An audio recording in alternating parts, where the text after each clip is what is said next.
It's official. We're talking about my reaction to Ziegler and MscDaniels as the new tandem in Las Vegas today on Night of the Shield.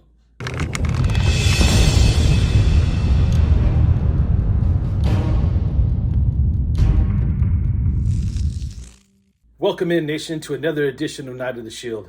I want to start off by thanking everybody who showed so much love and support on the last video. I really appreciate you guys.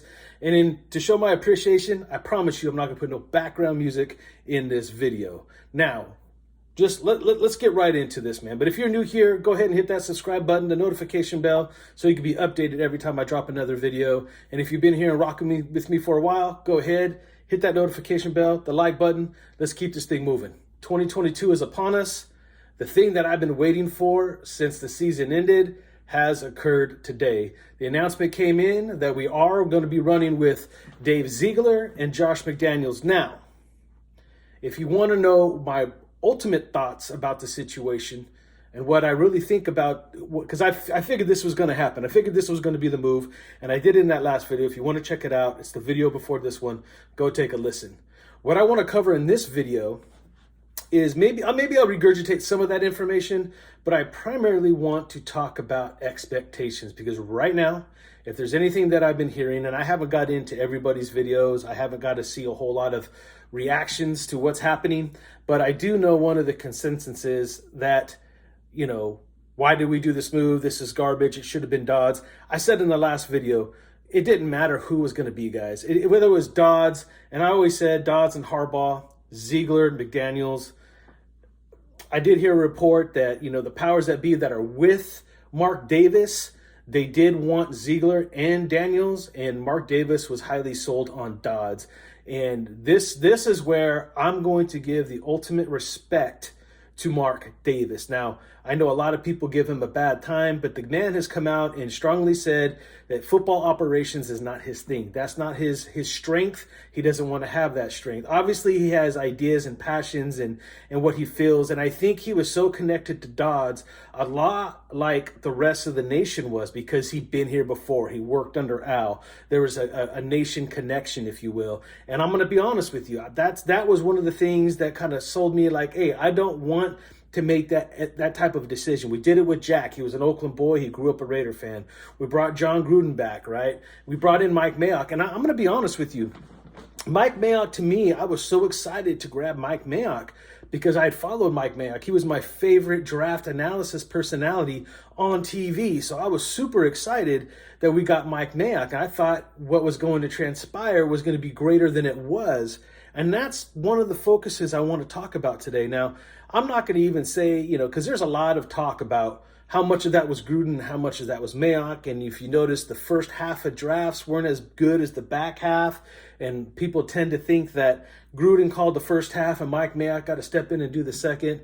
And the bottom line is we'll never really truly know. And for me, at this point, it doesn't matter. But I think it sets the stage really well for what we should be thinking and expecting as fans when it comes to Ziegler and MscDaniels. Now, we understand his stint in Denver wasn't the greatest. However, 33 years old to 43 years old, we're constantly growing. The guy knows what he's doing. He's been under the Belichick tree for a very long time. He's ran that offense for an extremely long time, and nobody can knock his accolades. Even without Tom Brady, the offensive numbers are superb. A lot better than what we've been able to do over the course of the last 20 years. So the fact that we got Josh MscDaniels alone to help Carr, because that's what I'm going off of. At this point, it's going to be Carr. We'll find out later this week whether or not he moves on with Carr, but I think he will. I think that's one of the reasons why he wanted to come here. It does a lot better than what he felt he went into with Denver. He's matured. He's got Dave Ziegler as his GM. I talked about, it's what I want everybody. If you guys want to know what I think about that, go watch the last video. I talked a lot about consistency and continuity and camaraderie and friendship. And, you know, they're riding and dying this thing together. Okay, they're coming in together. Everything's going to be done together. So one messes up, the other one's at fault as well. So I'd like that. I like the tandem because there's no infighting. Right out the gate, they're on the same page. They're going to come in, they're going to evaluate the team, they're going to be making decisions together, and our expectations should be very small right now, extremely small, nation. We need to only base it off what we know. right? And I'm only talking this last year. Only go back as far as we can measure him this year. He took a rookie quarterback and made the playoffs. That's all we need to know. That's all that needs to be said.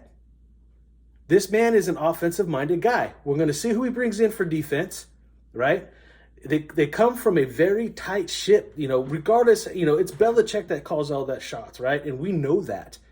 But it's a very tight ship, very well organized, very well ran organization since Belichick revamped it. And that's what we have to focus in on at the moment. Let this offseason play out.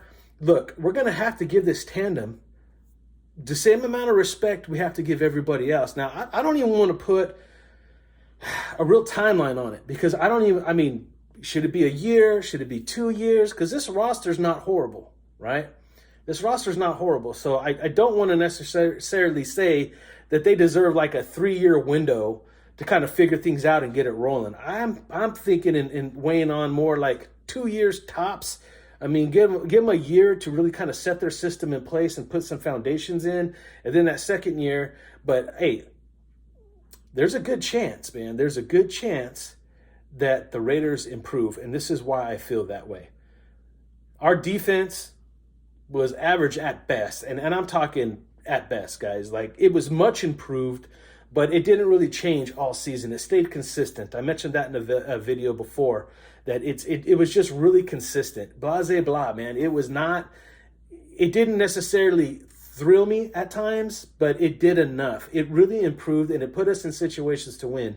Our offense, we already know the deal. Offensive line, we lost Ruggs. Look, all I know is we couldn't score in the red zone, and that was probably one of the biggest factors, that and running the football, that really hurt this offense in 2021, and I think MscDaniels fixes that right away. I think that's his strength. I heard somebody say that Gruden was a greater offensive mind, but he was better at scoring or play calling. That's what it was. And look, hey, Gruden, whether or not he was one of the best offensive minds or not, it's all about the execution on the field. MscDaniels gets the best out of his players. So to say that Gruden was better, MscDaniels better offensive mind, I beg to differ. I beg to differ because MscDaniels has shown his ability to make changes on the fly, to create something new to fit the pieces that he has, where Gruden will try to fit a square peg in a round hole because he's going to stick to what his system is. And that's what we've seen over the course. That was one of my biggest knocks anyway, was he couldn't get out of his own way. He believed in his old school way of football, and that's what he ran. He wasn't going to get overly creative and try to change things on the fly. MscDaniels will. And that is what Carr needs. That's what this offense needs. That's what Jacob needs. 2 tight end sets. We're going to run the ball heavy, play action pass. This is really going to move the offense forward. I'm excited to see what he's going to do on defense. And that is where it's going to be key. We need to see a defense at this point, right? They need to get better and bringing in talent, and expect that too. It's going to be interesting. We're going to see some old Patriot heads come rolling through here, I believe. There's, a lot of times when you bring in coaches like MscDaniels, you're going to see some offensive pieces that might become free agents that might head towards Vegas because they want to play in his system. So that will give it some credibility. Now, I don't think we need a whole lot of offensive power at this point. So anything at a cheap deal that's reasonable that can come in and contribute, I'm down. I'm truly down. But all in all, as a whole, Mark Davis let his team, let his personnel department, his football guys make the football decisions. He didn't get caught up in his feelings. He didn't let himself get caught up in his emotion, the connection to his father. Harbaugh, being a Raider guy, he was in his record. He went and listened to his personnel department, the people that are helping him make his football operation decisions. They brought in Ziegler. They brought in MscDaniels. It makes sense. Hey, we have to judge his stint as the Raiders head coach. We cannot judge him off what he did in Denver or how he did not go to Indy.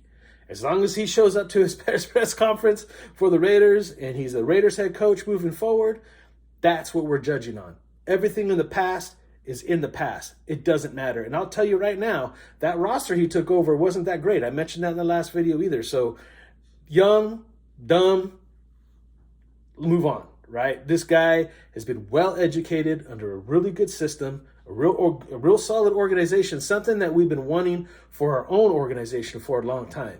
Maybe we actually start moving forward in today's NFL with some fresh blood, some fresh ideas, some new structure. This is something I've been waiting for a long time. Now, I'm going to go on record because this is the point I need to make very, very clear. My expectations at this point are very small. I'm on a prove it to me type of role right now. I'm not going to judge the guy for what he's done in his past, and I'm going to see what he does, and I will react accordingly, period. I'm not going to get overly excited because of what he's done in New England. I'm not going to get excited that he comes from a Belichick system. That's a proven system and organization that's been remarkable since the whole restructure of that organization over 20 years ago. I'm not going to get caught up in the hype. I won't do it. MscDaniels, Ziegler, they got to come in here and they got to prove it. They got to prove it. And the first thing they're going to do is evaluate this roster, attack free agency, and I know we're all dying to see what they're going to do in the draft, especially with that first pick. Some exciting times. The new season officially starts now. We have a GM. We have a head coach. Let's see what kind of personnel they bring in. Who's going to help them on the offense? Who's he bringing in for defense? That's the next thing to look forward to, all right? So anyway, keep your expectations low. Don't get too high. Don't get too low. Let these guys go in and do their thing. We'll judge them later. We'll judge them later because, that's what we do. All right, guys. Thank you for watching. Thank you for supporting. And, if you're new here, once again, hit that subscribe button, that notification bell so you can be updated every time I drop another video. Smash that like button for me. Let's continue to move up the algorithm. Hey, until next time, stay Raider strong. Night out.